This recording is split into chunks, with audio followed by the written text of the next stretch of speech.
De Jésus Nazareth est tombé quand même. Do ye ko da ko Jésus Christ Nazareth quand même. Maou mambo. Maou aditi.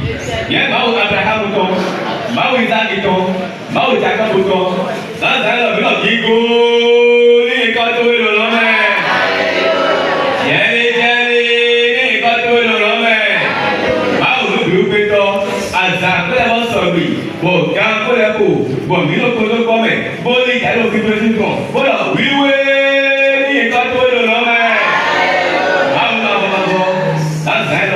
你不要分出个好处，每个个好处，就每个个好处，你不要眼睛对，你个不好啥，我到港路不多，每天都往路上塞咯，每公路边的路，你不要包括安全都你出来有啊，你把安全都记住给到的嘞，哦，记住的嘞，你那讲这个里面的好啥啥的咯，风风火力在里边多，你关键你在里边多，到港路不多，别啥你。Beaucoup famille, pour le vivre de béton, mais pour la Jésus, Nazareth est homme.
Disciples enracinés. Disciples enracinés. Avant que d'aujourd'hui, disciples enracinés et engagés. Avant que d'aujourd'hui, on va il a pas fait à ton corps. Et avoir vous que Jésus l'a dit, et que à Jésus,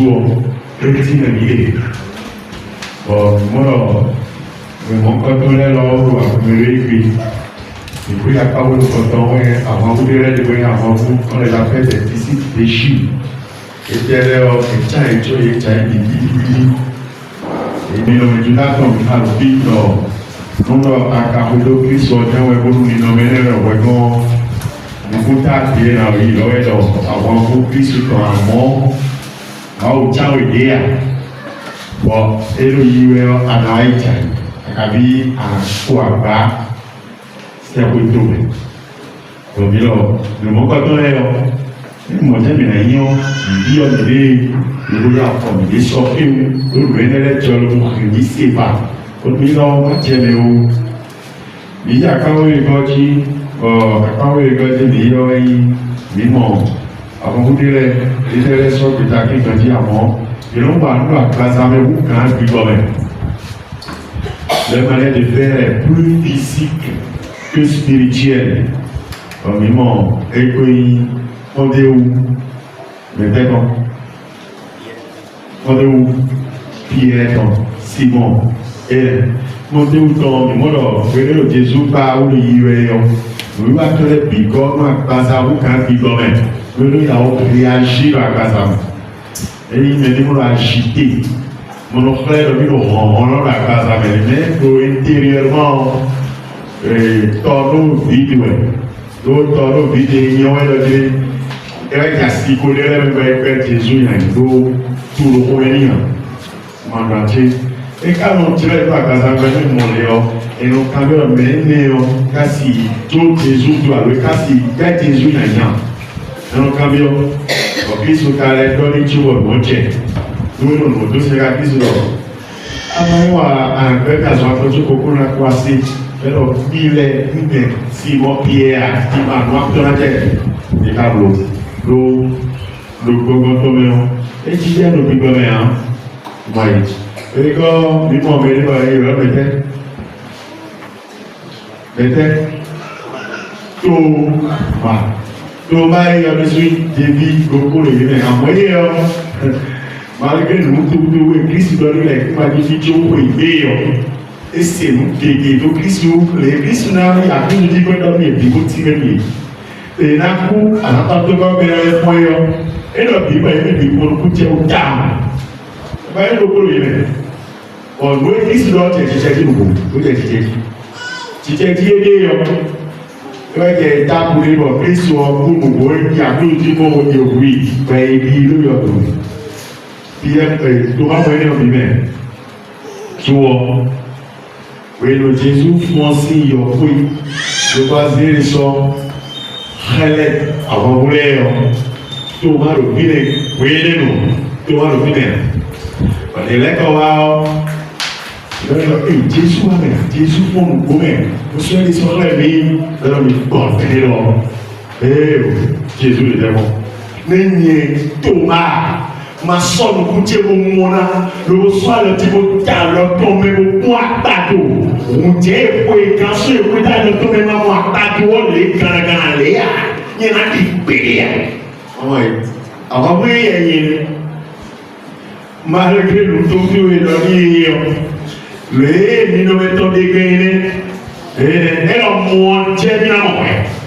Il m'a molé pas pour nous couper le soir le mito yina les kana face à face.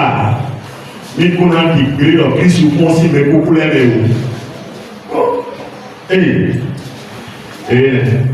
quand Jésus a connu Thomas, il est à mon amanadia. Voilà, nous payons maintenant au capilé. Oui, nous pétillons. Maintenant, des là, comme nous calomnies, on va vous Christ, chez nous et nous Jésus. Vous voyez, nous bon, nous venons à Cassis, nous avons un Dieu. Là, on va vous prendre. Là, le chapitre 5, le classement.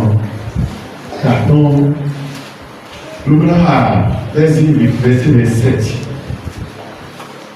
Nous avons mis un pont avant vous de le faire. Revenons, nous mettons des crayons, et nous-mêmes, nous connaissons, et bien, tout, nous spectacle, donc, nous vivons, nous mettons Christ, et nous mettons tapis de bord, nous mettons solo, nous Et alors, on vous d'Amélie. À tous les ballons. Luc 5, verset 27. Oui, vraiment. Disciples engagés pour le futur. Disciple engagé. Un disciple engagé. Et autant que nous un disciple engagé. Et là, vous savez. Ele é o Budo. Ele é o Budo. Ele é o Budo. Jesus tó. Jesus tó. Como tó pé tó de tó àìjíṣọ́. Emo tó pé tó de ta pé chanto de. Iye no chan kwewe. Pé chanto eyin tó pé tó eyin. Azre no ele. Tó pé tó. Oh, mais il m'a accueilli. Dis-moi. Et moi, hein? Nous sommes à la Le moment où écoyé, non, tiens, quoi, nous, hein? Je vais tout quoi, tiens, toi, les couilles, pour plaider, moi, et flouille, t'es dit. Bon, et nous y allons dans les vies. Bon, elle est dans les vies. Jésus a donné nous. Jésus dort, où il a dit? Oui, donne. Où il a dit? Jésus donne là. Où il a dit? Bon, les vies, cité. Bon, les vies, cité. Bonjour, nous, plutôt. Bonjour, nous, plutôt. Le bon pété. Le bon pété. Amen. Amen. Désolé.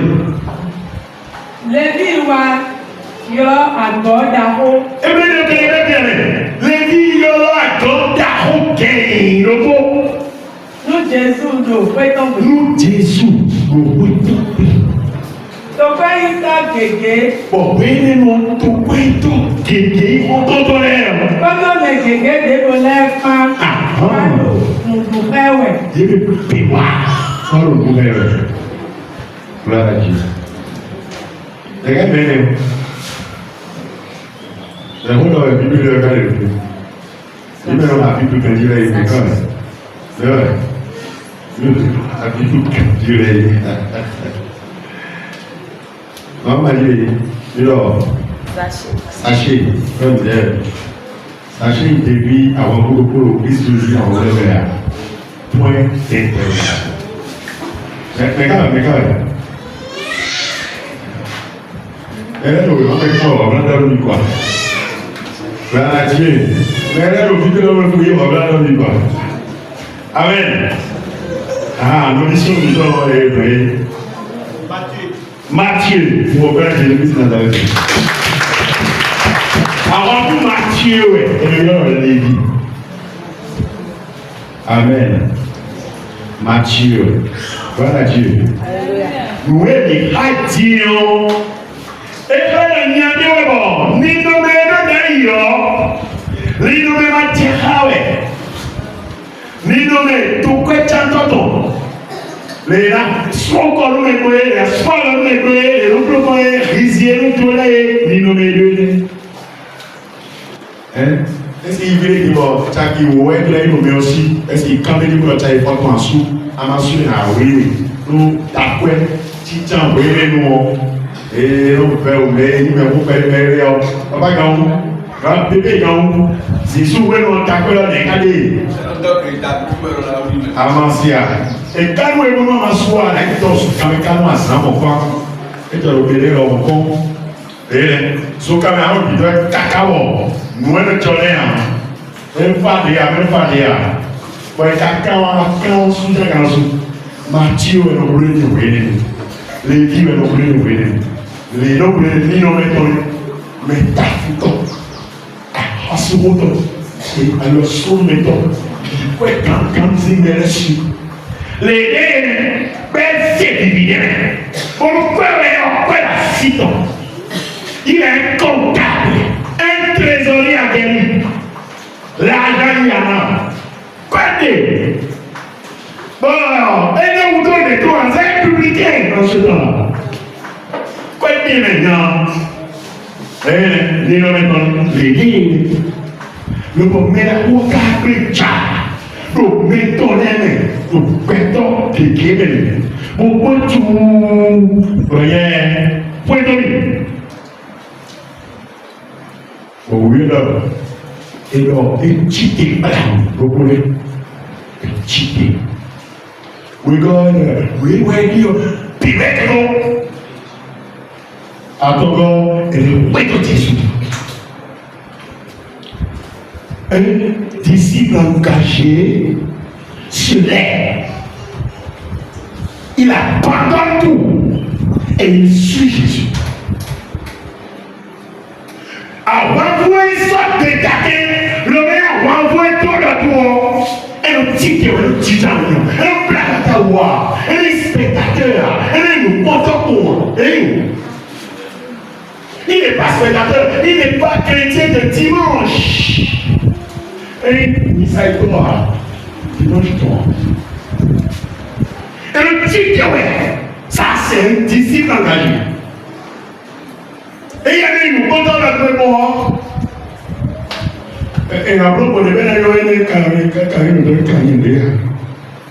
Tu as un homme qui va dire des ans, c'est pas au niveau. Dimanche, c'est pas au niveau. C'est un chicken qui va être petit. Matakamoua, malgré. Donc, on peut dire. Moi, Christ, il y a eu. Mon Dieu, il y a eu. Amen. Et il est mort. Et le tonneau pito, et le tonneau voilà pito. Ouais, il y a un amené le boulot levé. Il y a un boulot. Moi, il y a un boulot de Jésus. Il y a un boulot de Jésus. Il y a un boulot de Jésus. Et quand on regarde, c'est vraiment tant, c'est vraiment tant, vraiment tout les temps, vraiment, sont de la sortie de l'eau. Vous avez dit, talon blanc, talon mais bien sûr, tout quand il y a un bouton, il y a un carrière. Vraiment, sans qu'elle me mette en Dieu. Bon, vous n'avez pas mis pour nous Jésus. Nous n'avons pas dit qu'elle est contre Jésus. Nous n'avons pas occupé première place pour Jésus. Nous n'avons pas écarté pour Jésus. Mais qui te dit disciple de Christ?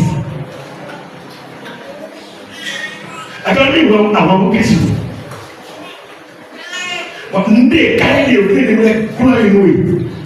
On dit le lundi caca des samedis bon programme que dégagé mercredi 19h à 20h30 pour Jésus-Christ que tu suis en tant que disciple, tu ne peux pas. Asiwa, c'est-à-dire économie, à tout caca économie, asiboloa. Parce que nous électons major putain d'esprit. Oui, nous coûtons moins, il casse la sécurité. Bon, quand on voit gagner le mercredi à dégager le Jésus et on a le foufou, on ne peut pas le débrouiller, colonitoire. Ça qui te passe. Tiens, il y a eu un homme, vous Christ, on dit, il y a eu un homme. Après, on va le. Les bons Thomas, les bons Matthieu. Tout quoi tantôt, le bon quoi bien contre le regret sur elle. Quoi le bien contre le, imaginez. Mais non, il y a un mélange où il est bon. Quoi t'as dit? Elle est tout mais nous a tout pire. Bon, mais t'as l'air d'avoir un peu de tout et bien. Mais à Kayana Djou, mercredi 19h à 20h30. À Kayana Djou, vendredi 19h à 20h30. Il est beaucoup de bien.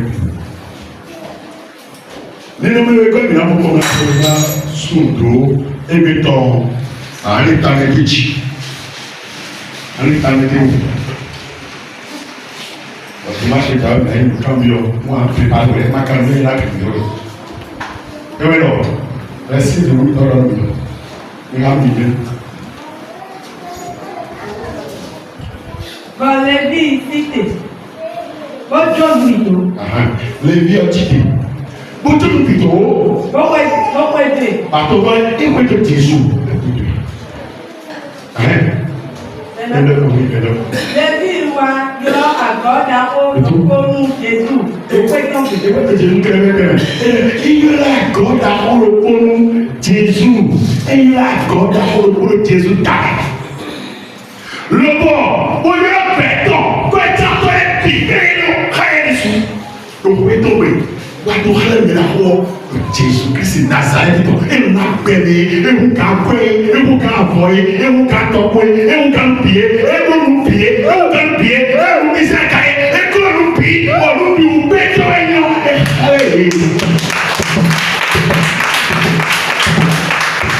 Lọ́bí, àzọ̀wọ́ bá ọ̀yà lọ́lẹ́ Jésù ọ̀tí à ń dákẹ́ dìísí.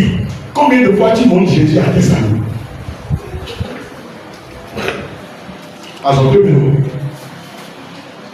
Àzọ̀wọ́ bí àkà lọ pé pàápàá rẹ̀ Jésù ọ̀rẹ́ rẹ̀ kúrò pé àzọ̀wọ́ bí àkà lọ pé gbogbo tó yìí. Àzọ̀wọ́ bí o. Àzọ̀wọ́ bí àkà tó yẹ lọ́wọ́ lọ́wọ́ sẹ́gbàá rẹ̀. Statut politique. Bẹ́ẹ̀ ká mọ̀ tìbẹ̀ ẹ̀ lọ Jésù wọ̀. Lẹ́yìn pàtó tó kó statut politique bá kéde. Statut rẹ̀ statut wàzà. Ìyá lọ fi sọ̀rọ̀ wọn. Ìyá lọ Jésù wọ̀ kílódé lókèlè. Àbí pẹ̀lẹ́sì bẹ̀rẹ̀ tó náà kó pẹ́ statut politique. Et constater que Jésus mon identité Christ nous permet. On dit au Christ. Thomas regardez son salaire d'abord.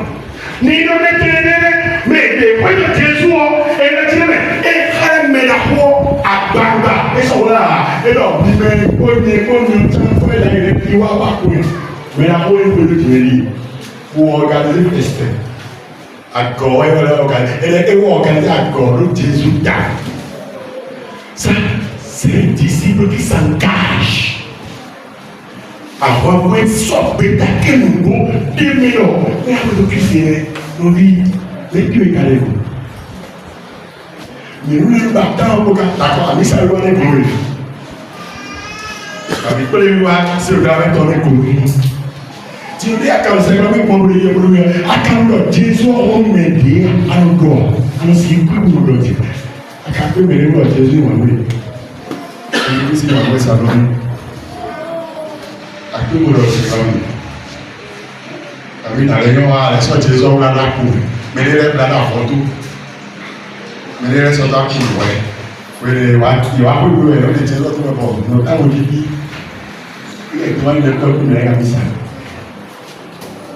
ìwà ṣe ìyàwó disciple engagé àwọn yẹn tó rọ́ọ̀dì ẹ̀kú tó fẹ́sì orí pdp tó fọkàlùrọ̀ wà ní sáré tí a kọ ọgbọ́dọ̀ lẹ̀ amen ní àmẹ́kọ́ nínú ọjọ́ mi lábọ̀ lórí àwọn ẹ̀kọ́ kẹ́yàwó lè láti tí ó sáwọn sórí ẹ̀ rájọ́ bí ọ̀dìyọ́ ẹ̀ amen máa tí ọ̀rọ̀ kí sì lówó lówó ọ̀bímọ̀ ọ̀gbẹ́ lápò nínú kọ́kọ́ ẹ̀rẹ́ tó nùwé lówó wáyé bí tó pẹ̀lú ìmẹ́ra ọ̀rẹ́ lówó pẹ̀lú ẹ̀rọ tíye wẹ̀ ìṣe lèva ètìké ìgbàlàtẹ̀ fún spectateur ètìké gbàlà mo pẹ̀lú ẹ̀ wíwọ́ ẹ̀rẹ́gbẹ̀ ọ̀bìdọ̀ nínú òkùnrin kántọ́ lé ẹ̀yọ́ náà Jésù Kristi Nazareth tọ́ asọ́tọ̀ wà lọ́wọ́ ẹ̀rọ rẹ̀ àgbẹ̀ wa náà yí àwọn afọ kàńkáṣí ètò ọ̀tọ̀ ìfòyí Kristi tó ń wé sí à ọ̀ Jésù sí náà.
Nazareth ìtọ̀sí ìkọ́mẹ̀. Máa wù máa ń bọ̀. Máa wù ẹnu lọ́rọ̀ wọn yíyé. Wọn yíyé tó ẹnu pásá kọ̀ dẹ́kùnún dó à. Àyíwọ̀n ló gbẹ ọ́ bí. Lóbo zéèdì ló gbóná tó ẹsọ jó.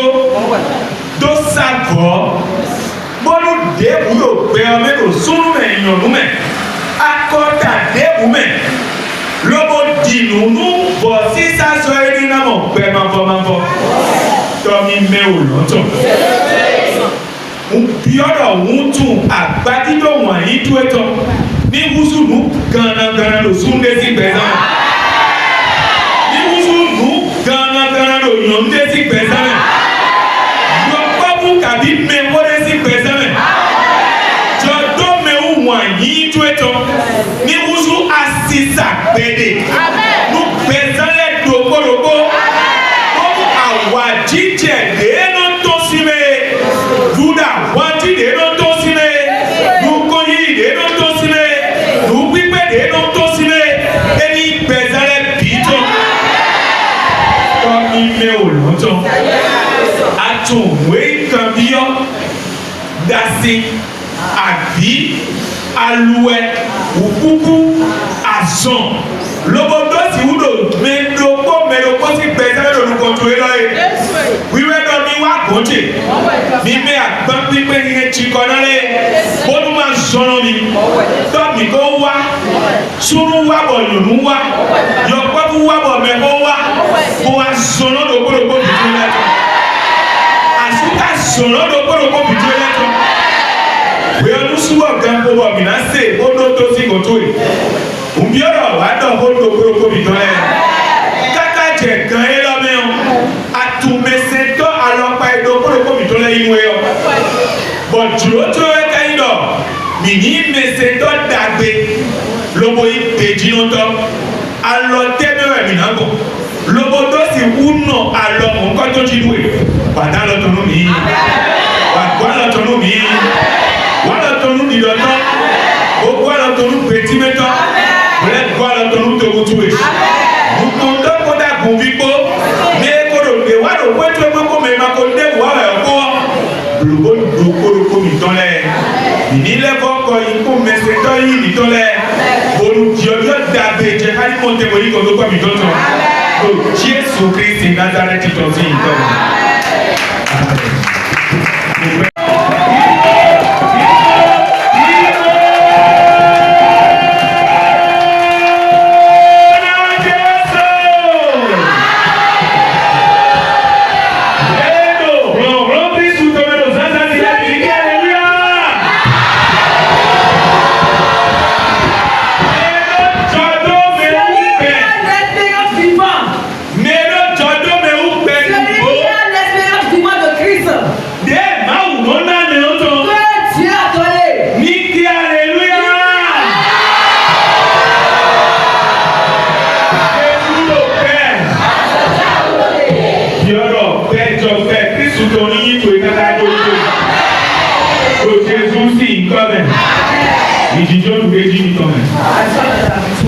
Alléluia. Amen. Donc il est mis au grandia. Chaque fois que vous portez bien. Les coups de peine de l'eau et l'eau à pronomène. Que la date de Christ vous accompagne. Après on y tourne comme nous commettons. Dieu vous bénisse. Dis comme ils ont fait grave quand tu mets. Je sais que vous avez bien passé la semaine. Bon, vous avez dit non, avant vous d'appeler et tout le monde à pronomène Matthieu, le lequel est Je sais que vous êtes des disciples enracinés en Christ. Dis Matthieu donc. Comme Matthieu. Alors, il m'a dit Matthieu comme vous l'avez voulu. Nous avons vu que Matthieu est différent des disciples de Christ. Il m'a dit tel mais quand mon Dieu m'a dit mais les cas mon nous Dieu ou le dans sa le promet et vous avez reçu aujourd'hui de l'enseignement de ce matin. Quant à Matthieu. Par rapport à Matthieu. Ben tout le bureau, on doit bien voir Jésus. Comme Matthieu. Mais ouais, n'a pas été habillé. Il peut partager ce qu'il a reçu ce matin avec vous. Il nomme des théories à saisir Matthieu Gondo et tout. Quel est le comportement que Matthieu est aussi à la volonté de l'avoir? Il nomme collègue des ou il nomme les ou le bien. Le comportement, les caractères de Matthieu ne nous a plu. Et yo me dis ah oui.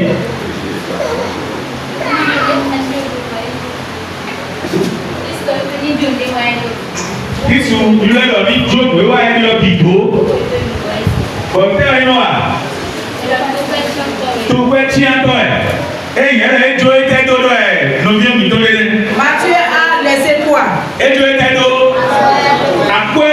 Il a quitté l'argent, il a laissé l'argent. Àpẹ́ brẹ́brẹ́. Le vrai argent. Nùgbò àmì ti lẹ́yìn. Est-ce vrai? Ejò ẹ̀tẹ́ tó gbogbo ètò Jésù. Il a laissé quoi? L'argent. Eyín àsọ ẹyẹ tó tó kò wọ́n mẹ́. Pas le boulot, hein? Lo ejò ẹ̀tẹ́ tó. Mais il a laissé l'argent. Ejò chéǹjì tó. L'argent. Chéǹjì tẹ̀sú ọ̀ ejò tó. Il a laissé l'argent. Lóbi omi àwọn ọ̀nà bá lọ pé. Que Dieu te bénisse. Bàánà pé wúrà tó tó gbogbo Je Jésù. pense que tu vas laisser l'argent ici de Jésus.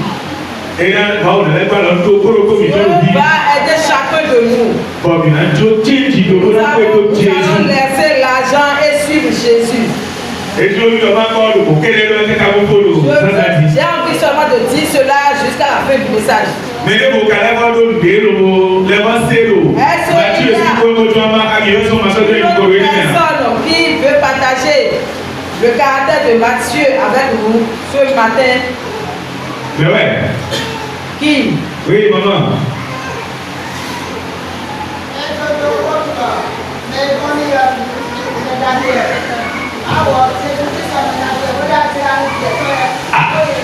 Matthieu a laissé l'argent et il a encore évangélisé Christ à sa vie. Ẹ̀yà tẹ́ kí mama Jésù ní tọ́lú mi lò bá tó gbáyé mẹ́. Bénisse papa. Ìmọ̀lẹ́ mi jẹ́ Mathieu rọ ètò pẹ́tò yọ. Matthieu il a laissé son argent. Mama àwọn ẹgbẹ́ mi jẹ́ mọ̀ẹ́wẹ̀ ẹ̀ mọ́mọ́ tó pẹ́tò. Ce qu'il a vu avant d'abandonner l'argent, Ẹja àjọ mùé ní ọ̀tọ̀. il a évangélisé ce qu'il a vu. Ẹja àjọ mùé ní Il ọ̀tọ̀. a évangélisé. Ẹla àbádídó Kristu Il lé a pẹ́tò ọ̀tọ̀. évangélisé la grandeur de Christ. Nume gbẹ́gbẹ́nu àpẹ́sọ́dá yìí lẹ́nà. Ceux qui sont avec ceux qui étaient Mi wá wá gbòòrò ẹ̀ mọ̀ ọjọ́ pẹ́tò rẹ̀. Regardez ce que j'ai trouvé et laissé l'argent. Mọ̀lọ́ mọ́mọ́ mi tọ́jú ìdílé rẹ̀ mi rẹ̀ mi ò pè sí sọ́kọ̀ sí ẹ̀bùrẹ́ ayé lọ́wọ́ ìdí yàn. Notre maman est prête dans cette semaine. Nínú ẹgbẹ́ rẹ̀ pé bá lóye mi tó rẹ̀. Il va évangéliser ceux qui sont ses voisins. Nínú ẹgbẹ́ rẹ̀ ẹ̀yìn mẹ́ tó sì wú ìmẹ̀ bàbí kú èkúrò wà tó kọ́lẹ̀. Il va évangéliser ceux avec qui elle est. Jésù Kristu ẹ̀yìn pẹ̀lẹ́ kẹ́kọ̀ọ́. Jésus de Nazareth est le sauveur. Àmì. Amen. Epo sun yẹn ẹ̀dẹ́gbọ̀n mi àfọ́ pé ọ. Ça reste quelques mois et l'année sera Báyọ̀. terminée. Mẹ̀dẹ́rẹ́ ní lómìnà. Je veux qu'il y ait des gens parmi vous. Lóko aná ìkọ́wé mìíràn mọ́sẹ́ káyé. Afin de donner leur nom et on va écouter cela. Bọ́lá mọ̀tẹ́mọ̀ bọ̀ mwẹ́sì ìkọ́ ìtọ́nà mi yé. Et voilà le nom qu'il veut, l'enregistrement qu'il veut faire. Yé lọ mọ̀ yé náà ló jùlọ bọ́lá yín lọ àkọ́dọ̀ Jésù ló ká ṣe èyí tán. Ils seront contents et faire de la fête dans leur quartier. Ẹnẹ mìíràn Matthew Fati Matthew ti wé donc mílíọ̀nù yìí lọ Matthew ti Va wé faire ça dans ta maison et inviter les gens. Fêter Ẹ̀yà avec sọ̀rọ̀ toi. wọ́n dà pé Jésù tọ̀nà bí ọ fún ètò ìlú àpàtó ìpa àpàtó yìí. Ce serait bien que l'évangile de Christ soit dans ta maison. Ẹni ọ̀nà yà ó yàn àtẹ̀tọ́ ẹ̀ àpàtó ẹ̀ tó sọ ní ìgbà ó bọ̀tọ̀ tuntun. Cela chasse les sorciers qui sont autour de ta maison. Ẹni yàn ṣe C'est bon, non? ẹni yàn pàmì mọ́ ẹ̀. C'est bon? Ah. Ẹsẹ̀ sọ dàgbé gbèjì náà tọ́lẹ̀ sọ̀rọ̀ kẹ̀dẹ́ ní ẹ̀ rà. Plus de réponse. Pas de réponse. Pourquoi? Dàgbéyà àyẹ̀dẹ̀sẹ̀ tọ́ dàgbé gbèjì náà tọ́ ẹ̀mí yàn ṣe. Vous êtes des disciples fidèles, non? Dàgbé gbèjì náà tọ́ ẹ̀mí yàn Vous yìí. êtes des gros fidèles, des disciples fidèles, non? Àkọ́nigbà lọ ló kúrò kóbi tọ́ lẹ̀. Que Dieu vous aide. Njúlọ náà tí nínú kọ̀ọ̀rọ̀ kọ́bi tọ́ lọ. Je veux nous dire que Mẹsẹ̀ tọ́ dàgbé gbèjì náà tọ́ sí wọ́n lọ. mon disciple fidèle, Ń tún gan jí lọ ẹkú inú kọ́ńkọ́tọ́ ní èyí je kò sais tó lọ sí bien wọ́n que lọ. ce n'est pas la première fois que tu veux écouter cela. Àmọ́ ẹ̀ka náà wà lágbè dáhùn lọ mí lọ́wọ́ tuntun àìlú olóṣèlú. Mais ça va nous faire du bien encore ce matin. Ìnáwó wípọ̀ kórukúrò kókó hàn mí. On va nous relire le 22e verset. 22e verset. Èmi bọ́ ká mi. Kọ̀ọ̀kan dọ́ni lọ. Son maître lui dit, Àwa ń ló kan tu jí. as bien fait. Mais c'est tó dàgbé. Bon Èjì náà tọ́ ẹ wò. serviteur et fidèle. Sọ́ọ́ lónìí tẹ̀ dídé. Je t'ai confié peu de choses. Et tu as été fidèle. Diyan. Maintenant, Na sọ́ọ́ lónìí je te confierai beaucoup de choses. Mò ń tú ọ. Wà jí àwa À cause de cela, viens fêter avec moi. Àbúrò tó lókòrókò mi tọ́lẹ̀. Amen. Àbúrò tó lókòrókò mi tọ́lẹ̀. Amen. Mbàlọ̀ mìíràn ìmẹ̀ múna bọ́ èwì kọ́ lọ́dọ̀ èyí kò pè mí tọ́mẹ̀. Je veux qu'on répète le message dans la langue vernaculaire. Bon, et là, montez-vous, mamie. Afin que on comprenne. Et là, montez-vous, mon tita, mamie. Cela enregistré dans notre cerveau. Après, il y a le groupe qui connaît. Amen. Bon, on donne mes sénateurs et mieux. Le maître dit au serviteur. Bon, on donne mes sénateurs et mieux. Mais c'est toi d'habiter, pédis non toi et moi. Mais c'est toi d'habiter, pédis non toi et moi.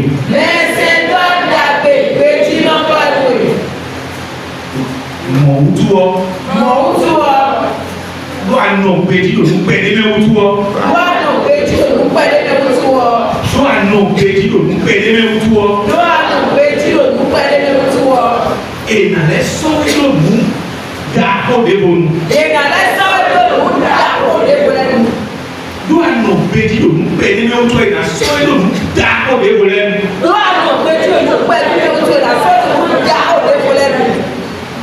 Wa bio awa jíjẹ kan tó yẹ tán.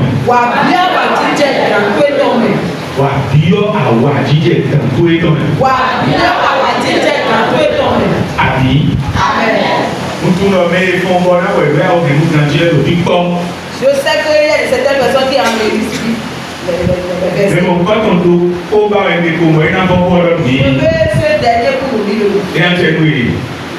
Il va le dire. Amen.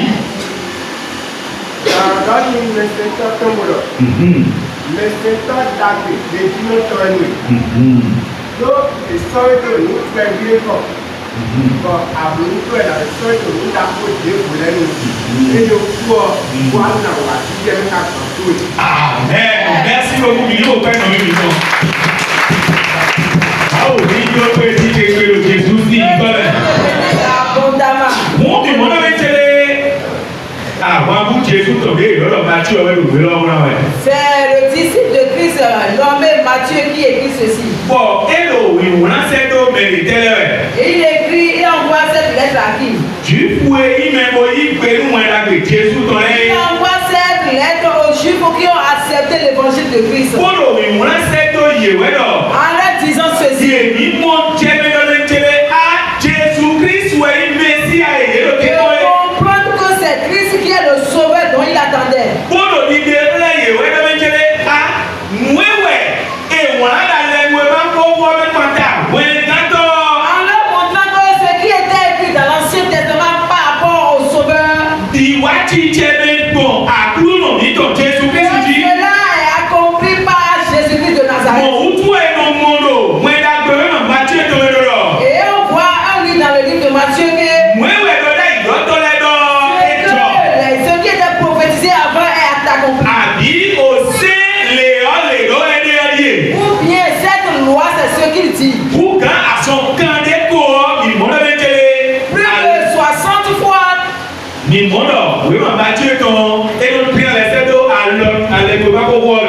avons vu que le livre de Matthieu doit à l'Ancien Testament.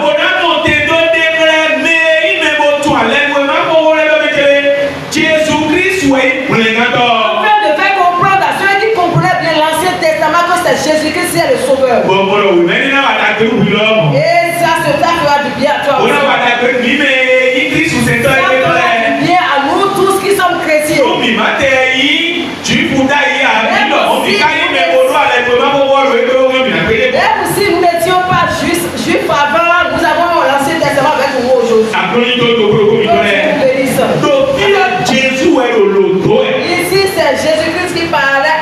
parabole. Loboto si udo lodo e onu mele tele àwọn wepetele yeme igbenino emina imese totore yeri monte bokura mese toro pate yo eri adi. Il parlait en parabole en fait de faire comprendre à ses disciples qui ont la volonté de le suivre, de leur faire comprendre ce qu'il est vraiment le sauveur. Nitu loela kanji.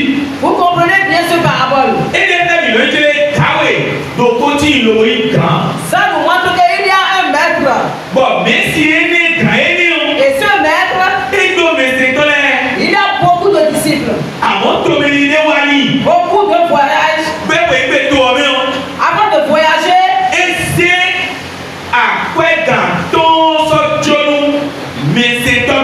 il a donné 5 talents à un serviteur.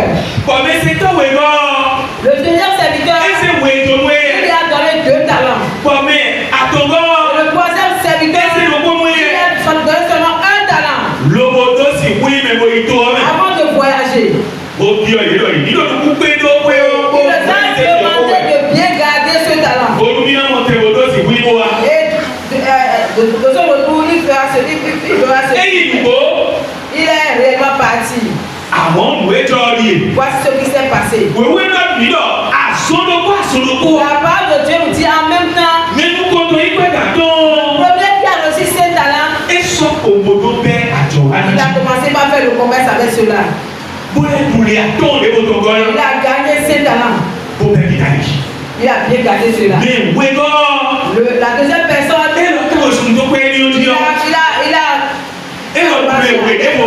cet argent, il a gagné 2 talents. Il a bien gardé cela. Mais la troisième personne, ce dernier a dit, ce patron, je le connais bien. Il est méchant.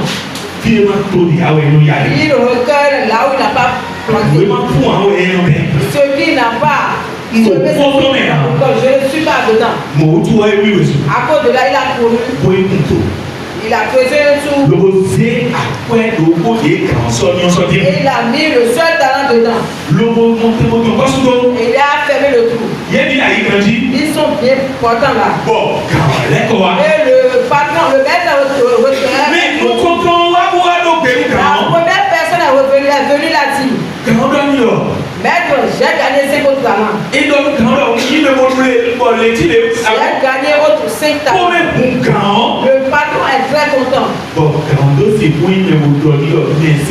patron il a dit qu'il est un bon serviteur.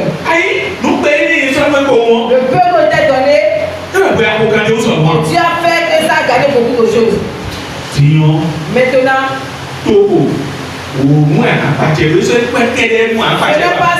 tu n'as pas gouverné seulement l'argent, mais tu vas gouverner 10 royaumes. Alléluia. La deuxième personne est venue. Lui aussi a bien parlé. Le maître l'a félicité. Et lui a dit, tu vas gouverner 4 royaumes. Et le dernier est venu. Quand il est venu, il a parlé à son maître. Je veux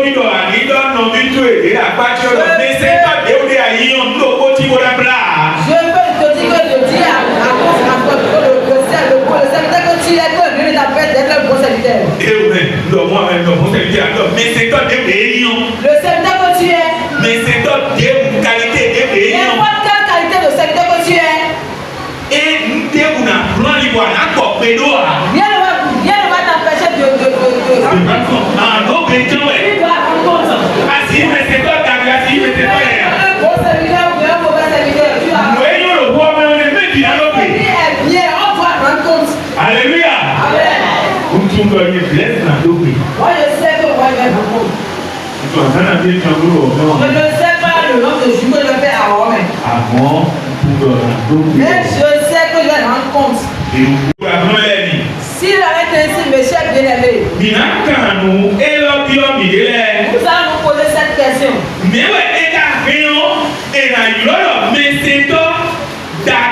on peut appeler un bon et fidèle serviteur. Mais non. Qui on peut appeler comme ça? Si vous écoutez bien la parole, le parole que Christ a donné, qui on peut appeler bon et fidèle serviteur.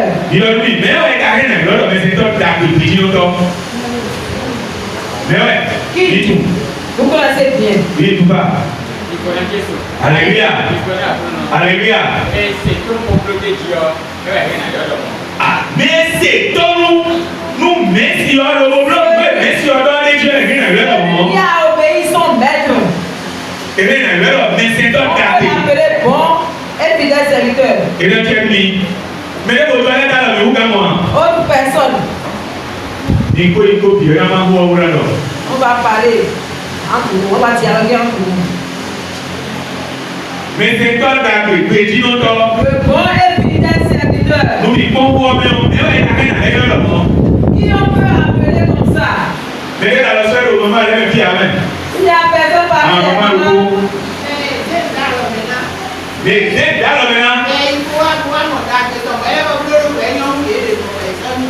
bon, mais on tord tout pour faire la maison mon dame bétonné. Celui à qui on a compté quelque chose du retour, ce dernier a bien fait cela. Et il met le voyage, les bons voyageurs, ils ont grand, des voyageurs ailleurs. C'est plus bon que le dernier. Mais Léon et Léon et la nouvelle, mais c'est toi d'abord. Serviteur. Après, il doit te proposer, il est dans mon vidéo si vous voulez. La manière dont vous répondez, mais c'est toi d'abord. bon serviteur. C'est celui qui sait qu'il a un cher maître. Il sait qu'il a un maître. Il a un maître. De plus,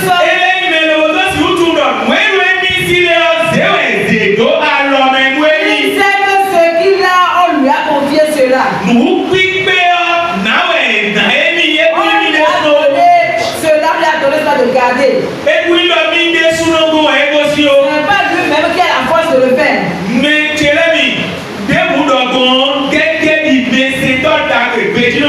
Bon fidèle serviteur.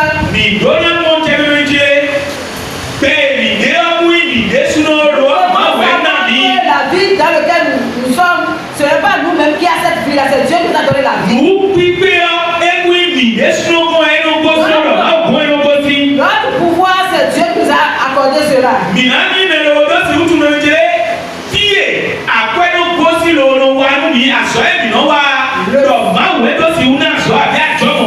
Ce que nous faisons, ça vient de Dieu.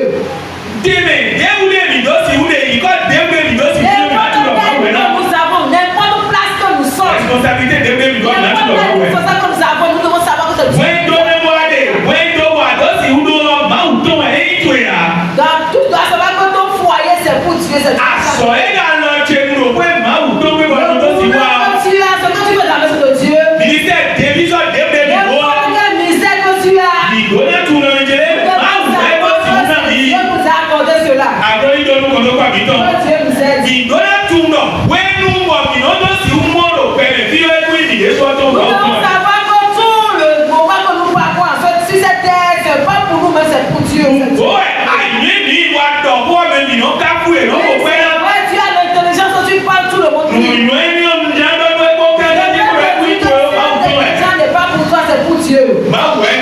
C'est Dieu qui t'a accordé cela. Nous devons savoir que Dieu, c'est Dieu qui t'a tout donné. Tout ce que tu as voici, pardon. Tout ce que tu as, tu dois savoir que c'est Dieu qui t'a donné cela. Bon serviteur doit savoir que c'est Dieu qui lui a accordé cela.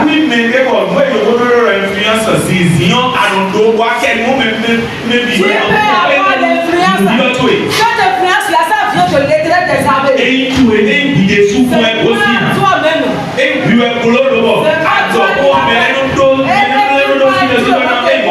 C'est Dieu qui l'a fait ici.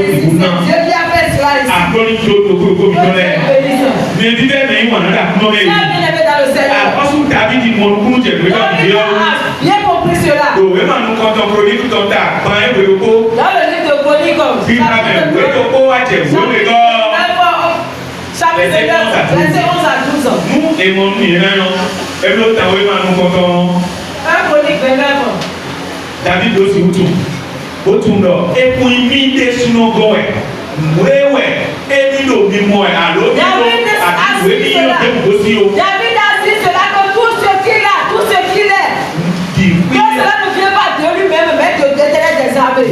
Ọkọ bí kò sí. Oui, ça vient de Dieu. Ọdún rẹ̀ tún jẹ́ òwúrọ̀ ẹ̀rọ náà sàn àgbẹ̀mẹ̀ lọ. Lọ àdínà tún kó o di lọ Il máa faut bọ́ ẹ̀mí rẹ̀ bí kò sí. à chaque moment que tout ce que tu es, tout ce que tu as vient de l'Éternel des armées. Èèmọ̀ yín á bí verset 11 à 12. Verset 11 à 12. Et là. A dit ceci. Mhm. À toi, l'Éternel, Oh, oui, máa wù máa bọ̀ máa bọ̀. la grandeur, Tú ewé ní àgbàdìdó. la force et la magnificence, Wọ́n ọlọ́gbọ́dọ̀ eyín títí bọ́ ṣuṣu kó bìyọ́. Wí kọ́ ẹ̀bí kó sí. l'éternité et la gloire, Eyín máa bọ̀ kó kì í gbogbo bìyọ́. Kò tó ẹ̀bí kó sí. Amen. car tout ce qui est au ciel et sur la terre t'appartient. Lọ́nù ẹ̀yìn nù lọ́gbọ́dọ̀ tìrú kú sí òbí. Pọ́ẹ́lẹ̀ ìgbà tí ó bì wí ọ tú ẹ̀wẹ̀ bì. Amen. À toi, Éternel, le règne, Tú ẹ̀wẹ̀ ní àkọ́sùdúrú. car tu t'élèves souverainement Do àná jí tèrò eyín ṣuṣu tó ẹ̀bẹ̀ kí kó tó ẹ̀bẹ̀. au-dessus de tout. Do mú àga mú bì. Amen. Àmì. Amen. Àbúrò ní tó lókòlókò nìkan rẹ̀. Ní ṣètò dàbí bèjì ló tó fi kó bẹ̀rẹ̀ rẹ̀. C'est ce qu'il dit. Mùwéwé tún wọn ní bọ̀ ẹgbọ́dọ̀ lára rẹ̀. C'est ce qu'il annonce. Bọ̀ pẹ̀sán tó bìnú dé bẹ̀rẹ̀ rẹ̀. Et tout ça vit le monde. Gẹ́gẹ́ bí ìṣe náà, bèjì ló tọ́ àbúrò débi ló ti wí yàn. Ní ìdóná ló yín mẹ́ lówó náà ló tún mẹ́ jẹ́lé àpẹ́bọ̀rọ̀ àlọ́ bí tọ́mẹ́ yà. Nous devons savoir que tout ce que nous possédons, Ní ìnáwó dọ́dọ̀ tiwẹ̀ yà. nous devons savoir que ce n'est pas pour nous-mêmes. Lówó ìnáwó tún dọ̀. Nous Àbúrò devons tọ̀wẹ̀. savoir que c'est pour l'Éternel. Bọ̀ ìnáwó kan yọ̀rọ̀ àbúrò àníwẹ̀ àbàlọ̀ má sọ. Elọ́dẹ àsọ ní Dieu ìbò wa náà. en disant, Seigneur, qu'est-ce que tu veux que je fasse avec ceci? Ekewe àgbàlọ̀ má sọ bẹ̀tì tó bló náà wẹ̀. Qu'est-ce que tu veux que je fasse avec ma Eke àgbàlọ̀ má sọ lùyún ètè tó bló náà Tu wẹ̀. veux que je fasse avec Eke àgbàlọ̀ má sọ bẹ̀tì tó bló náà wẹ̀. Qu'est-ce que tu veux que je fasse avec ma parole? Mẹsẹ̀ tọ́ dàgbé bèjì náà tọ́. Oh, et fidèle serviteur, Ìdíwẹ̀ ego sì fún ibọ̀ fún ìrànlẹ́ bọ́dọ̀. en parlant de plus, Inú fàkà, inú wàsọ́, il travaille. inú wàsọ́. Il travaille. Àbúrò ní dọ́dún ló kúrò gómìnà rẹ̀. Amen. Dọ́dún náà fi lè àpájọ ẹ̀rọ. Mẹsẹ̀ tọ́ dàgbé bèjì náà tọ́ náà fàkà wọn. Un bon serviteur travaille. Inú náà lẹ́ẹ̀lẹ́ làsọ́kọ̀ hàn. Verset 16, oui, Matthieu chapitre 25, quand on est dans le bilan, aussitôt, et il y a à son Aussitôt, et bah, oui, mon il cagana. n'a pas rejeté à demain. Et mais mon dos, si oui, mais mon dos, il oh, Il n'a pas dit. il a noté quoi là? Et après cela, À son aussitôt, Après, il il va s'est levé. le Que je vous aime. Yorùbá ẹ̀ ń jẹ àbúlé tí bọ̀ yìí kó tó dé kó wọ́n. Un jour, on m'a fêté une église. Nọ̀bí lẹ́dọ̀ ní jẹ́ pé federation ní ó kẹ́kẹ́ méjì àti ìwé La ní alẹ́ tentation méjì. est très mauvaise. Voici ce qui est mauvais. Lé tìyàn bí nálẹ́bọ̀ náà tè ìbò nálẹ́bọ̀ sọ́ọ̀sù náà bí lé ló tè ìbò náà sọ́kù náà bí lé ló tè ìbò nálẹ́ fún pàṣẹ ìrọ̀lẹ́ ìwáyé Ils sápọ̀ vont mẹ́. entendre quelques mois, quelques années avant de comprendre ce qui est passé. Bọ́nà observe Pourquoi pas observer le pasteur, le nouveau pasteur? Wíyàn yé náà wà sọ̀gbọ́n mí náà mọ̀ bí Et ló tún. après cela, qui sauront comment travailler. Nǹkan àtàbí ìwẹ̀jọ àpò Je ne sais pas quel moment que toi tu vas prendre avant de commencer. Àbúrò nípa lọ́dún kúrò Que Dieu nous aide. Semaine nàbínà sáà lè sún nàbínà Je sáà ne lè. sais pas le nombre de semaines, de mois, d'années, que toi tu vas prendre pour observer avant de commencer Àwọn à àgbọ̀dọ̀ travailler. mẹ́sẹ̀ntọ́ ti àgbè ìgbèjì ló tọ́. Fidèle serviteur, Azolo pasolo c'est ni na Aussitôt, il se lève aussitôt. ndano ye ko te ko na tun eto na be aso Moi, je ne veux pas te connaître avant de commencer par travailler. we ma uzo bi on Je avec ko comprends to que wa je vais le faire. akoni kwa lo to ko mais c'est toi da pe pe dino to si ni Bon et fidèle serviteur. Sara ni bon version ko ami 16 Aussitôt, celui qui avait reçu les 5 talents s'en alla. Azolo ko me ya pe da ton edido Les fit valoir bo se da so me et il gagna 5 autres talents.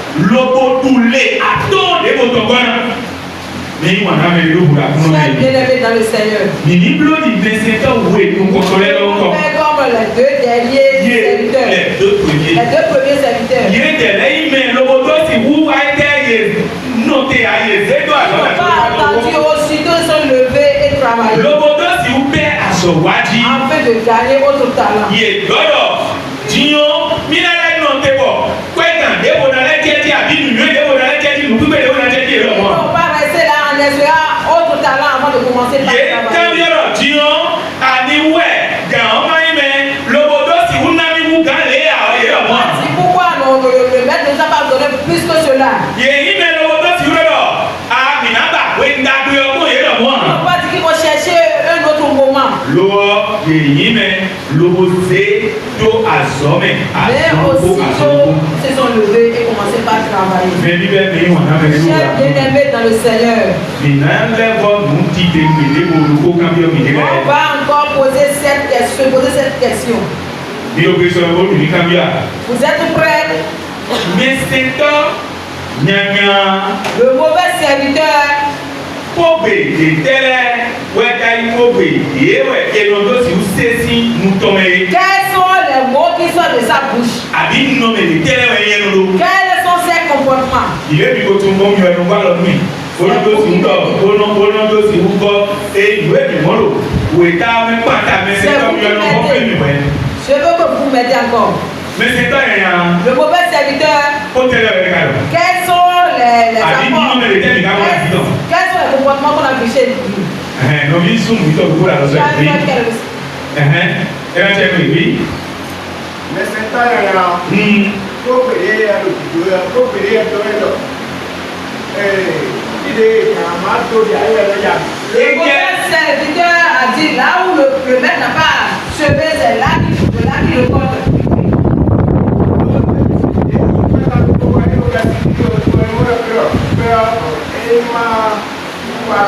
Comme il a pris un talent, il a peur de ne pas lâcher ce talent-là. Il a peur de tout la vie dedans.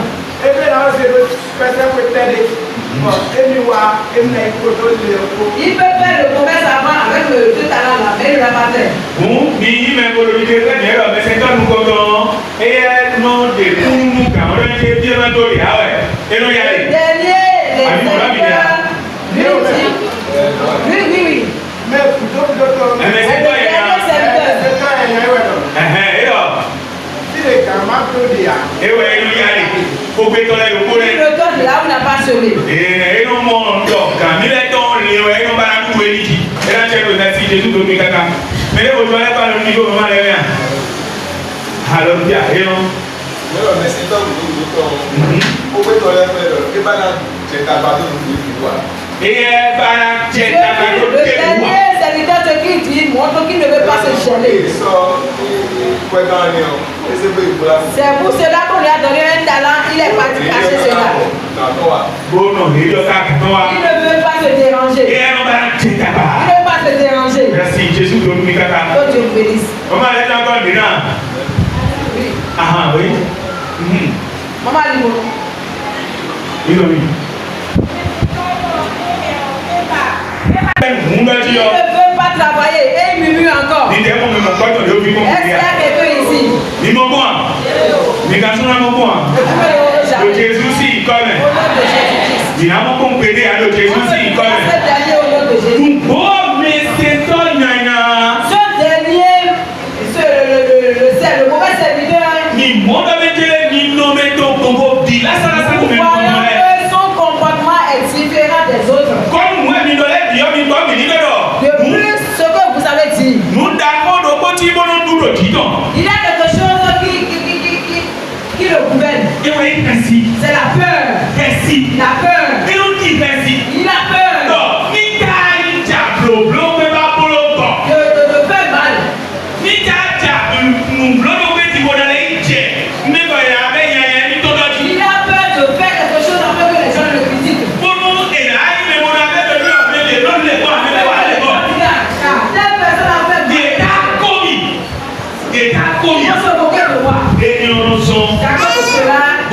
tó sì wí mẹ́rin tó ti àgbọ̀ ìdó. Il se réunit dans la guerre. Lọ́wọ́ ìwé náà fúlú ọ̀run kolo yìí. Ce qu'il va faire, il ne le fait jamais. Ní kó bẹ̀sẹ̀ bẹ̀rẹ̀ sẹ́ kọ̀ọ̀rọ̀ kó pè nú kọ́kọ́tọ̀ ìdú ọ̀rẹ́.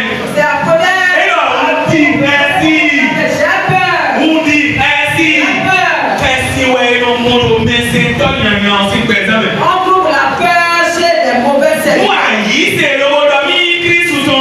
Moi, au Seigneur Jésus. Bó èwì dé bọ́lú kẹ́sì ní bá lò títú ẹ̀ o. À toi de ne jamais avoir peur. Wọ́n mú àrẹ́ dá pípẹ́ tó mẹ́sẹ̀ tọ́yànyàn lẹ́mẹ̀. Peur va te pousser à devenir un mauvais Inú serviteur. súnmọ̀ inú gbẹ́ndọ̀ gbẹ́ta ìrànṣẹ́ ọ́ ìpinnu sí à. Cela va t'empêcher à t'engager. Inú múlò mí ká wà nù báyìí wà wá dú. Et on voit qu'on peut faire mal. Ndéwọ̀ inú mi sọ yẹ diọ lómi ká yìí blókè dìbò nu ní ilé súnmọ́ kó o sọ́dún ní kó àbí nùwé wà lórí ìjà kó bìbí ká ikú ọ̀rọ̀. Et on voit que en faisant la chose, peut-être que lui-même la chose va se perdre. Inú ní mẹ́rin wọ̀ ó gbé lọ déwẹ̀ lọ́dọ̀ sùúdó déwẹ̀ lọ kí ni risque rien n'a rien. Mais l'ancien Tamanouané, on ne peut pas courir. Voyez quand on va risquer d'être Lui ne veut jamais risquer pour être critiqué. Il n'aime pas les critiques. Acronyme par Maton de Que Dieu nous en épargne. Acronyme par Maton Que Dieu nous en épargne au nom de Jésus. Inú yín mẹ́lò olódó sí húmọ́dọ̀ èmi lẹ́jà gbèdógbèrọ gbèmí tómìnà tó ọkọ̀rọ̀ èmi sí. Lui, il s'apprête déjà au compte rendu.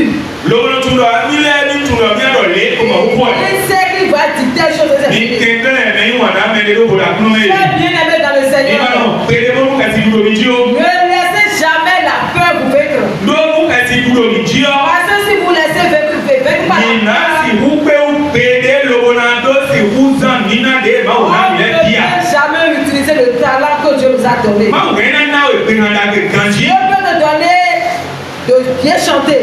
Àmọ́ tó ẹ̀sìn tó ewu Pas fún la ọ. peur ou tout. Pas la peur. Nta Avec jí la peur. nta wá jí tó kan kúndó ló ìnà kóyì. Tu es là, dis que peut-être tu vas mal chanter, on va te critiquer. Mọ̀ ó tún ọ̀pọ̀ ẹja kan jí pé péré. Et tu ne peux jamais chanter. Gbé hàn ká lóko tó owó Alors lọ́wọ́. que Dieu t'a accordé cette foi-là. Àgbẹ̀ ló gbé hàn ká gbé ní ìmọ̀ òun náà Je wíwọ́. te dis que cette bonne foi que Dieu t'a accordée, Òwe náà fún mo sọ yí lóró ẹ̀sìn wọ́n ní àwọn èyí tó le ẹ̀sìn. trou dans lequel tu as mis, il faut l'enlever du Máa tout. wù náà lọ́wọ́ àti àgbáwá à ń kọ̀ ó dá àpẹẹsẹ mẹ́lẹ̀. Dieu t'a donné le tu vas parler. Àwọn ọmọ kẹsì ń fún ọ̀ ìdájọ́dọ̀. Ìdájọ́ jẹ́ àwọn ẹ̀mẹ̀ kan lòkọ́dọ̀ ìdíkó ẹ̀dẹ́ súnmọ́ bọ́ jí ọ. Et à cause de la peur, tu dis que Àyí mẹ́fà wá kàmẹ́sí náà mẹ́tọ́ dákọ̀ àlùrẹ́ yí àkùnjọ́ tẹ́tẹ́mẹ́. tu vas encourager les hommes, les gens. N bẹ́ẹ̀ wí lọ́mọ jẹ́lé àní bẹ́ẹ̀ sì jí o dé tó ń bẹ́ẹ̀ sì jí. Après, il faut t'intéresser. Báwo náà wà ní àná kúrò mú mi ta o. Dieu t'a donné le don d'enseigner, Wà ní à ń dọ̀ báwo kó. de prêcher la Wà parole ní de à ń Dieu, kúrò mú bìlẹ̀. de prêcher les enfants pour les dons du dimanche. Dàgbàdo kó tí wọ́n mi jẹ̀lẹ́ tún lò bí kò ń pèlè àmọ́ kò ní wá nùkọ́tọ́lẹ̀ kó dọ́ mi ẹ̀bọ̀ yìí lọ tún àbẹ́ wáyé tó ìwé ìdánwò. Il y a un problème que vous avez ici et vous-même vous ne le savez pas. Bọ̀ nùkọ́tọ́lẹ̀ yìí lọ tún lọ ní Et ọdún les yìí dépenses ne savent même pas et ils ont parti sur ìwé ìdọ̀ fọ́wọ́ ìmọ̀sẹ́ tó gbèrò bí ọkọ̀ mi ká tó bí tó pẹ̀lú Regardez ẹ̀yà. les cadres qui sont ici, il n'y a personne pour enseigner les enfants à l'école de dimanche. Mẹ́rin kan mẹ́. Ai-je menti? Létí pé ìbílẹ̀ nínú bí àná. Est-ce qu'il y a Wọ́n beaucoup pé de èyí personnes? ló kórókó lé ẹ̀yìn àmà plaston. Et il y a chaque classe ici. Mílíọ̀nù máa òkú náà mẹ́ ìdínà mọ̀ kọ́ tó rà sí ètò lẹ́nu òfin lọ. Mílíọ̀nù máa òkú Dieu náà n'a mẹ́ pas nílẹ̀ donné òfin o. ce don à quelqu'un ici. Máa òkú náà mẹ́ nù kọ́ tó dé kúrò bí àmẹ́. Est-ce que Dieu a donné ce don à quelqu'un ici? Bẹ́ẹ̀ kúrò pé wọ́n ń bá bọ̀tọ̀ ló fẹ́ lu àbí music tó kẹ́ ìmúná wá kẹ́ Ou ẹ̀mẹ́tú bien lé il tó reste àmẹ́. à la maison, il vient à n'importe quelle heure. Àkọ́ni kánà ló kúrò kúrò Que bí Dieu nous aide. Mais tó gbé mi ló bí ọ. Beaucoup que nous sommes ici ce matin. Àzọ̀ àtọ̀ àlọ́pàdé rẹ̀ máa ò sọ gbogbo sọ yẹ sọ Dieu lórí. a donné un don à chacun. Bọ̀ ìgbóná ìmẹ̀ lówó tó sì húwa ẹ tẹ́ lówó títí ó bọ̀ máa sáko ń pèlè à. Et nous ne devons pas rester sur ces dons-là. Et ne pas rester. Yanyan. Le mauvais serviteur, Edie edo nuwẹ́wẹ́ ebi o ena de to sáko mẹ́ àbí ena de to sí àbọ̀ yín bẹ́ẹ̀ de to sí bàtọ́ mẹ́ ló ti dọ́de ewé náà sẹ́lẹ̀ lówó sẹ́dá sọ máa ń tó inú kò yọ ẹ́ dọ̀kan jí. ce qu'il va prendre de sa poche pour l'œuvre de Dieu, il en a. Lọ inú kí kẹsì lọ. Mais il a peur que Èmi náà jẹ́ ìmọ̀lọ́ ewu. quand je donne le temps à Dieu, c'est peu. Ìyá On va dire que c'est peu. L'autre va dire. C'est toujours lui, c'est toujours lui. La richesse, c'est toujours celui qui donne. On va commencer par le critiquer. À cause de cela, c'est bon. Dieu lui a donné de donner avec la peur. Il a enterré cela. Que Dieu vous en épargne. Amen. Que Dieu vous en épargne. Beaucoup de dons qui sont enterrés ici. Je vous implore de les déterrer pour la gloire de Dieu. De les déterrer pour la gloire de Dieu. Oh, qu'on voit chez le mauvais serviteur. Toujours d'excuses. Toujours à dire. Si ce n'est pas à cause d'Alaba qu'il a quitté le peut-être c'est à cause de Kokou.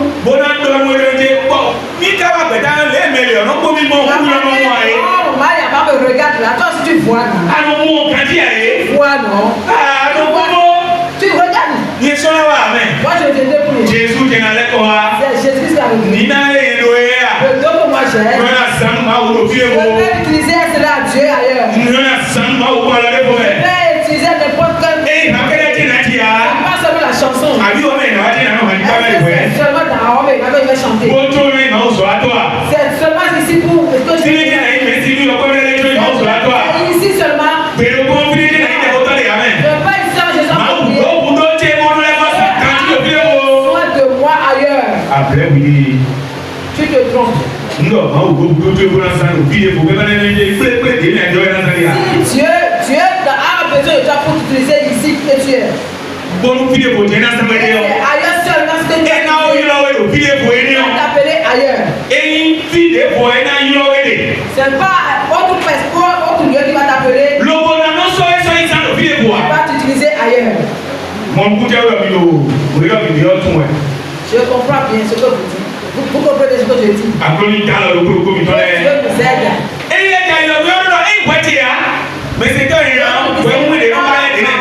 Ma faute. C'est pas ma faute. Je n'ai pas beaucoup, c'est peu seulement que j'ai.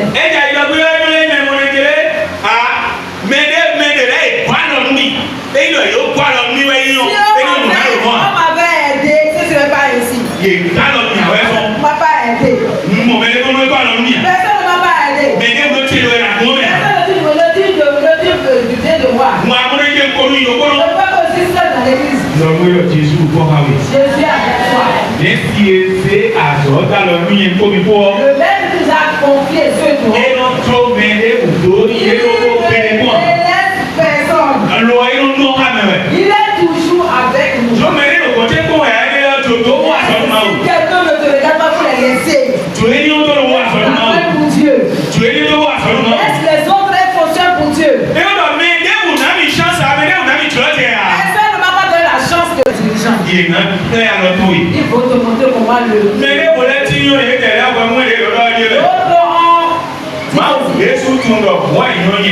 Dieu sait que je suis ainsi. Je suis ainsi. Et rien ne peut me changer. Que Dieu nous en épargne. Le maître va parler.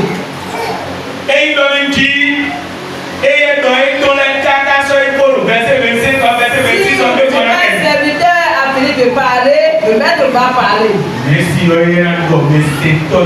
Le maître va dire mauvais serviteur. Mauvais serviteur. Que Dieu nous en épargne.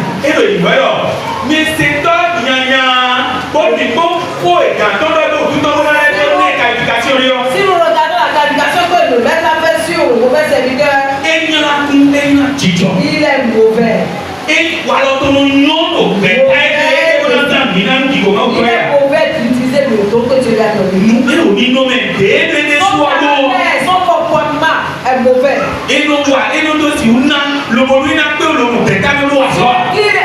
Il ne l'a pas dans un groupe de fonction. Agbóni pàmò àtọ́nú Même yìí. si ça ne parle. Agbóni pàmò àtọ́nú yìí. Amen. Ìlẹ́gbẹ́ kó mẹ́sì ọtọ́ mẹ́rin nìyà wọ́n lé mẹ́sì ọlẹ́wọ́ yìí mẹ́ kólẹ́wọ́ dé mẹ́yìn rẹ̀ ní àsọ̀rẹ́ olówó.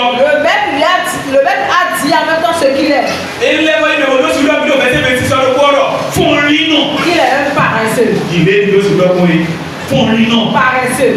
Fún rí nù sán. À cause de la paresse, Enodo wẹ̀ gbígbé wọn bá wẹ̀. il cherche l'argument. Enodo sì wí mẹ́mọ́rọ́mọ́rọ́ ẹbí nílẹ̀ gbígbé wọn. À cause de la paresse, il voit déjà qu'il ne peut pas. Ọ̀dún alọ́pàlọ́pà iná sọ́gbọ́dọ̀ lé náà kó gún àsọ̀nà ọ̀tọ̀ àbí lówó di ìbínà lé àsìtò jẹun ẹ̀ ẹ̀ bá kò péré à.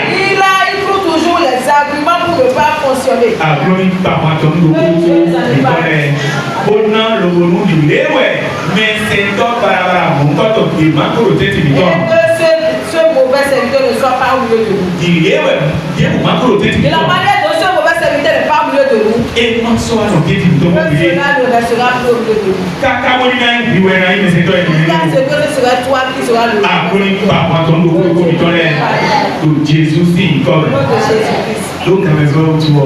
À cause de l'heure, Ìnáfíà kọ́lá ń kà wọ́n. on va s'arrêter ici. Enu jẹ́rẹ́ Jésù máa lẹ́kọ̀ọ́ wa. Si Christ n'est pas encore revenu, Ìdálẹ́kẹ̀ ló wà lọ ní ṣètò ìyẹn nous allons mi lọ. encore parler du mauvais serviteur Gàdúró náà pèké bò. à un autre dimanche. Tóbọ̀ léwẹ̀ lẹ́sẹ̀tọ́ àlọ́kàwé lẹ́nu kórókó náà tú ọ mìíràn ayé mi En wá fait, sí wájú. nous allons vous dire la bénéfice de chacun de nous. Àkóso tó ń lò tó Que kó Dieu sọ́nà. vous bénisse. Ìsì tèlè mú ìnáwó.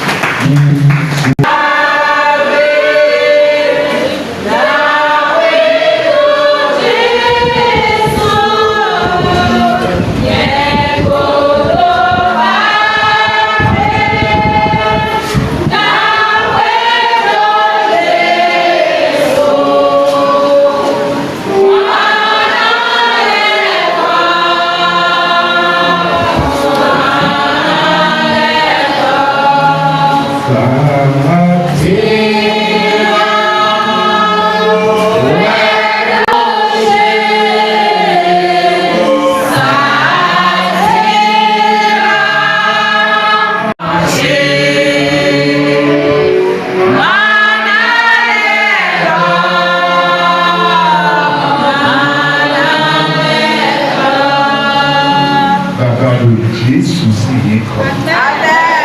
Máa wù ẹ̀fẹ́ ló tọ́ ẹ̀fẹ́ kan sùn.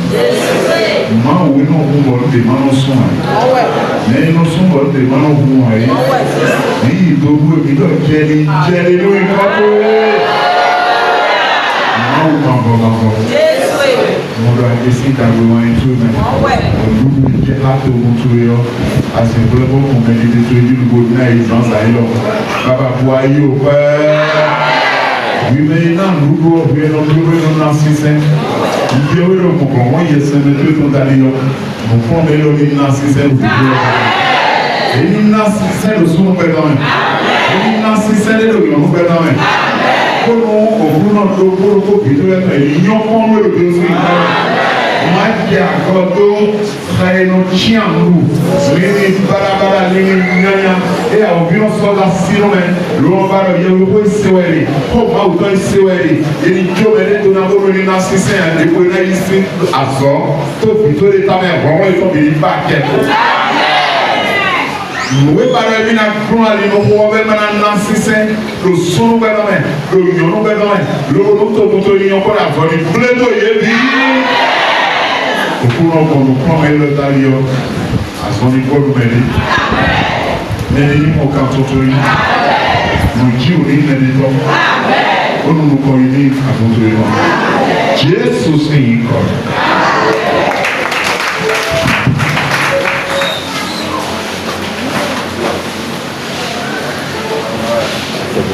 Hallelujah. Hallelujah. Ẹ̀rọ àkàtúntò ẹ̀kọ́ ẹ̀kọ́ ìgbàlú lọ. Àwọn ẹ̀yìn ẹ̀sìn tó dàgbé.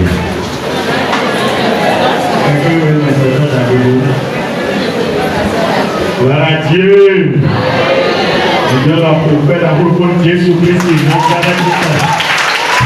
mau bertindak, mau takut, belakang dalam tuaru, ia nak jodoh kamu. Kini bantu sudah sampai sana. Kita mahu lapor itu. Alpa, Omega,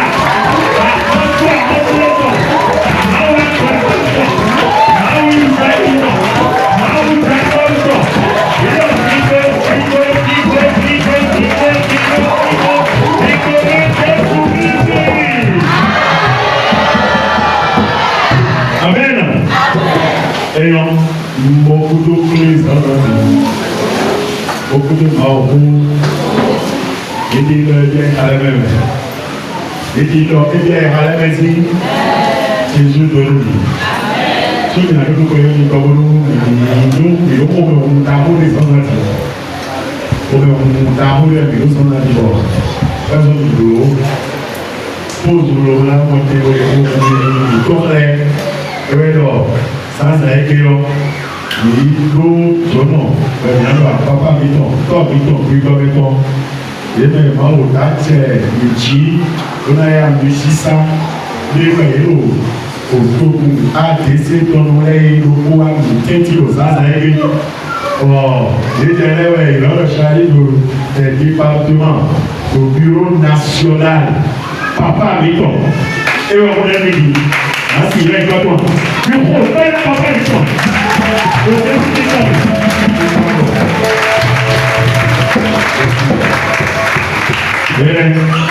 Ìdílé tó wá fi ọ̀sán ti ẹ ọ lóòótọ́ ẹ̀yọ́ fi pọ̀ kàjí sùpọ̀ lẹ́dẹ́rẹ́lẹ́ kòrò kò lébè tán oyi lọ́bí ìtọ̀sẹ́ láṣẹ kíkó owó àtàtà lọ́wọ́ àlọ́bí sùn ọmọ bí wá fìdí mo fẹ́ lè lò. Ìgbésẹ̀ ló ń bá ìjọsìn mo ká lọ pé mo tó kéde. Ẹsẹ̀ ìgbésẹ̀ mi ìlà yìí lòun máa tó lẹ́yìn ògbúgbọ ìlànà tẹ̀bọ̀ lẹ́yìn torí mi di ẹ̀rọ ìlàyé jí tó náà ìbọn pé ìtọ́nà. Ìlàyé ti ìlàyé ọ̀fọ̀n lẹ́yìn lákọ̀ọ́yọ̀ ìlàyé lílá lọ pa mú tí mo kú ọ̀fọ̀n lọ sí lákò ègbè ẹ̀wẹ̀ lọ. Òṣùwọ̀n alẹ́gbẹ̀wé lẹ́sẹ̀ máa náà ló ìmúlùú jẹ́lẹ̀ lọ èyí ni wọ́n náwó ẹ̀sìn yẹn ló ń tọ́jọ́ ẹ̀rọ ní sọ́tà gẹ̀dẹ́ ló kọ̀ bí tà wíkọ́ ẹ̀rọ tẹ́lẹ̀ ìgbẹ́dẹ́ lẹ́yìn lọ ìmúlùú jẹ́lẹ̀ lọ gbogbo ẹ̀mìnà náà ọ̀dùnú kálukú wọn lójú okú tó mú àmì lónà mìíràn mẹ́ àtúndìbà yìí wọ́n mìíràn yìí máláwò wọ́n ní ọdún tó mìíràn yìí tó náà tó kọ́ sáà mìíràn yìí wọ́n ní ọdún tó lọ mìíràn yìí ọ̀fọ̀n sólùwọ̀ fẹ́sítọ́lù bá kẹ̀kẹ́ lọ fún mi sáwọ́nàtì wọ̀ mìíràn mọ́ kí mo tó fẹ́ máa wà àwọn ìdúró tí èso bí sinasa rẹ̀ tó ní tó kókó tó rẹ̀ sí à. Amen. Merci. Bon, il y a un somme à la vitesse, à la